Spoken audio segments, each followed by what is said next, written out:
Trading runs in cycles. Some of it's good, some of it's bad. I can't understand this one. Doesn't make any sense. There's no rational reason for it, but it's really quite true. When you're on a hot streak, you're on a hot streak. And when you're on a cold streak, you're on a cold streak. When you're on a hot streak, even your errors work. When you're on a bad streak, it doesn't matter how good your thinking is, you're going to fail. It's just part of the business. When you're on a cold streak, reduce the size of your trading. Trade smaller and smaller and smaller and smaller and smaller and smaller and smaller until you start to get profitable again. And trade larger and larger and larger and larger and larger. Most of you won't do that. Most of you on a losing streak will increase the size of your bet. Don't do that. Stop that. Most of you won't. I know that. Keep your technical systems simple.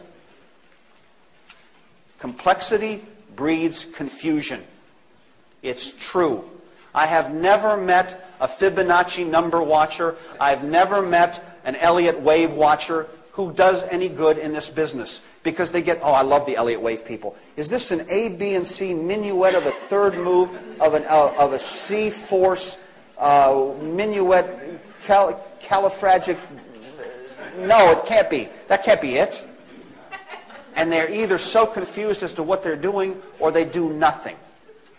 The greatest traders I know, the Paul Joneses, the Rich Dennises, the Rocket Rick Barneses, for those of you who've been around a while and remember Rocket Rick, nobody could start with less money and turn it into more money faster than the Rocket could. They do the most simple and easy technical analysis imaginable.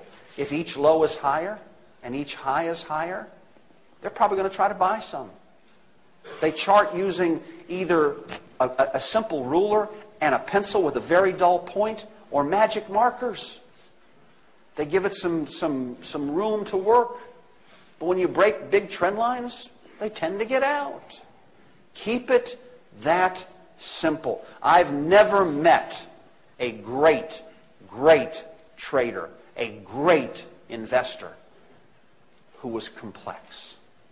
Oh, I think there's some merit to Elliott wave. Things do tend to go up at 1, 2, 3, 4, 5. Oh, 6, 7, 8, 9. Very confusing to the Elliott wave people, okay? But 10? You know? What do you do? I don't know. I keep waiting for 11, and if 9 had been a break, then 11 is probably going to be 1, and it's probably going to be 12. This will drive every Elliott waver out of his mind, okay? But it happens. The only elegant technical idea that I have put merit into is that markets do tend to correct between 50 and 62% of the last move. I tended to watch that. So on charts, I tend to construct an area on the chart. I call it the box. The area between when you've got something that's gone up parabolically and it starts to come down. Look at where the last low was. Look at where that parabolic high was. Draw a place on the charts. Give it some space between 50 and 62%. And you'll be surprised how many times the price will come down and job around in that area. Oh, it might not get quite down into it. Oh, it might get just a little bit below it. But it'll tend to go down into that area. And then if it's a good bull market, it'll start to pull back out and start to make new highs. That's as sophisticated, that's as esoteric as I'm going to become. Another good rule. Bear market corrections tend to be more violent than do bull market corrections. Why? I haven't the faintest idea. Are they? Yes. Be more careful in bear markets.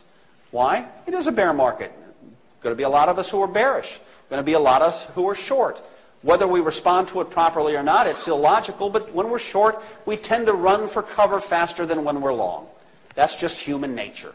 So bear market corrections tend to be more violent than our bull market corrections. It's a good rule. Really important rule. There is never just one cockroach. Okay? This is an important rule of trading. There is never just one cockroach. When bad news comes out, more bad news is going to come out. It's just that simple. When Enron, I love the story of Enron. It's a great story.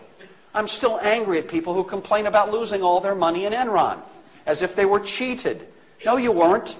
Enron went from 80 to 0, and it traded at every single decimal point all the way down. It never gapped lower. There was never any announcement that didn't let you get out. You rode it all the way to 0. It's your fault. Most people never got that. They thought they were taken. They thought they were being hoodwinked. No. It moved against you. How come you weren't out? But once the bad news started to come out on Enron, there was never one cockroach. There was an endless supply of new and bearish news. Here in the current recession that we're going through, every bit of news is bad. Every cockroach, there's a new one. There wasn't one Madoff. Now there's Stanford. There will be more.